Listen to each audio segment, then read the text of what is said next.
ಕೇರಳ ಗಡಿಯಲ್ಲಿ ಮೈಕ್ ಮೂಲಕ ಕೋವಿಡ್ ಜಾಗೃತಿಯನ್ನ ಮೂಡಿಸುವಂತಹ ಕೆಲಸವನ್ನ ಮಾಡಲಾಗ್ತಾ ಇದೆ.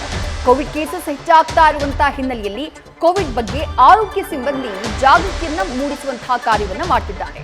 ತಲಪಾಡಿ ಗಡಿಯಲ್ಲಿ ಮೈಕ್ ಮೂಲಕ ಕೊರೋನಾದ ಮುಂಜಾಗ್ರತಾ ಕ್ರಮಗಳ ಬಗ್ಗೆ ಅನೌನ್ಸ್ಮೆಂಟ್ ಮಾಡಲಾಗ್ತಾ ಇದೆ.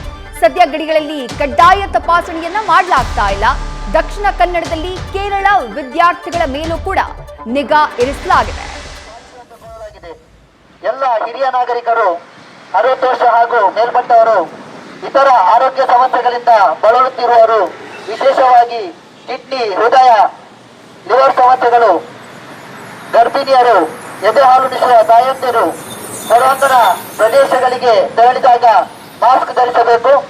ಅಗತ್ಯ ಗಾಳಿ ಬೆಳಕಿನ ಕೋವಿಡ್ ಪ್ರಕರಣಗಳು ಹೆಚ್ಚಾಗುತ್ತಿರುವ ಸಂದರ್ಭದಲ್ಲಿ ಸಾರ್ವಜನಿಕರು ಈ ಕೆಳಗಿನ ಸುರಕ್ಷಾ ಕ್ರಮಗಳನ್ನು ಈ ಬಗ್ಗೆ ನಮ್ಮ ಪ್ರತಿನಿಧಿ ಕಿರಣ್ ತಲಪಾಡಿ ಗಡಿಯಿಂದಾನೇ ಗ್ರೌಂಡ್ ರಿಪೋರ್ಟ್ ಕೊಟ್ಟಿದ್ದಾರೆ. ನೋಡೋಣ ಬನ್ನಿ. ಕೇರಳದಲ್ಲಿ ಕೊರೋನಾ ಪ್ರಕರಣಗಳು ಹೆಚ್ಚಾಗುತ್ತಿರುವ ಹಿನ್ನೆಲೆಯಲ್ಲಿ ರಾಜ್ಯದಲ್ಲೂ ಕೂಡ ಆತಂಕ ಆರಂಭವಾಗಿದೆ. ಅದರಲ್ಲೂ ಕೂಡ ಕರಾವಳಿ ಭಾಗದಲ್ಲಿ ಆತಂಕ ಹೆಚ್ಚಾಗಿರುವಂಥದ್ದು. ಕೇರಳದ ಗಡಿ ಭಾಗದಲ್ಲಿರುವಂತಹ ದಕ್ಷಿಣ ಕನ್ನಡ ಜಿಲ್ಲೆಯ 5 ಚೆಕ್ ಪೋಸ್ಟ್ಗಳನ್ನು ಮಾಡಿ ಅಲ್ಲಿ ಜನರಿಗೆ ಯಾರೆಲ್ಲ ಕೇರಳದಿಂದ ಬರ್ತಾರೆ ಅವರಿಗೆ ಮಾಹಿತಿ ನೀಡುವ ಹಿನ್ನೆಲೆಯಲ್ಲಿ ಅನೌನ್ಸ್ಮೆಂಟ್ ಮಾಡಲಾಗ್ತಾ ಇದೆ. ನಾನೀಗ ಮಂಗಳೂರಿನ ಹೊರವಲಯದ ತಲಪಾಡಿ ಚೆಕ್ ಪೋಸ್ಟ್ನಲ್ಲಿ ಇದ್ದೀನಿ. ನೀವು ನೋಡ್ಬೋದು, ಈಗಾಗಲೇ ಆರೋಗ್ಯ ಇಲಾಖೆಯಿಂದ ಈಗಾಗಲೇ ಕ್ರಮಗಳನ್ನು ಕೈಗೊಂಡಿರುವಂಥದ್ದು. ಜನರಿಗೆ ಮುಂಜಾಗ್ರತಾ ಕ್ರಮಗಳನ್ನು ಹೇಳುವ ನಿಟ್ಟಿನಲ್ಲಿ, ಕೋವಿಡ್ ಬಗ್ಗೆ ಮಾಹಿತಿ ನೀಡುವ ನಿಟ್ಟಿನಲ್ಲಿ ಈಗಾಗಲೇ ಕ್ರಮಗಳನ್ನು ಕೈಗೊಳ್ಳಲಾಗಿದೆ. ಅನೌನ್ಸ್ ಮಾಡುವ ಮೂಲಕ ಈ ಕೋವಿಡ್ನ ಲಕ್ಷಣಗಳು ಮತ್ತೆ ಅದರಿಂದ ಯಾವ ರೀತಿ ರಕ್ಷಣೆ ಪಡಿಬೇಕು ಅನ್ನೋದ್ರ ಬಗ್ಗೆ ಈಗಾಗಲೇ ಮಾಹಿತಿಯನ್ನ ನೀಡ್ತಾ ಇರುವಂಥದ್ದು. ನೀವು ನೋಡ್ಬೋದು, ಇದು ತಲಪಾಡಿಯ ಒಂದು ಚೆಕ್ ಪೋಸ್ಟ್ ನಲ್ಲಿ ಇರುವಂತಹ ಒಂದು ವ್ಯವಸ್ಥೆ. ಇಲ್ಲಿ ಆರೋಗ್ಯ ಇಲಾಖೆಯ ಅಧಿಕಾರಿಗಳು ಹಾಗೇನೆ ಸಿಬ್ಬಂದಿಗಳು ಇಲ್ಲಿ ಬಂದ್ಕೊಂಡು ಕೋವಿಡ್ ನ ಬಗ್ಗೆ ಮಾಹಿತಿ ನೀಡ್ತಾ ಇದ್ದಾರೆ. ಹಾಗೇನೆ ಈ ಬಗ್ಗೆ ಜನರಿಗೆ ಜಾಗೃತಿ ಮೂಡಿಸ್ತಾ ಇರುವಂತದ್ದು.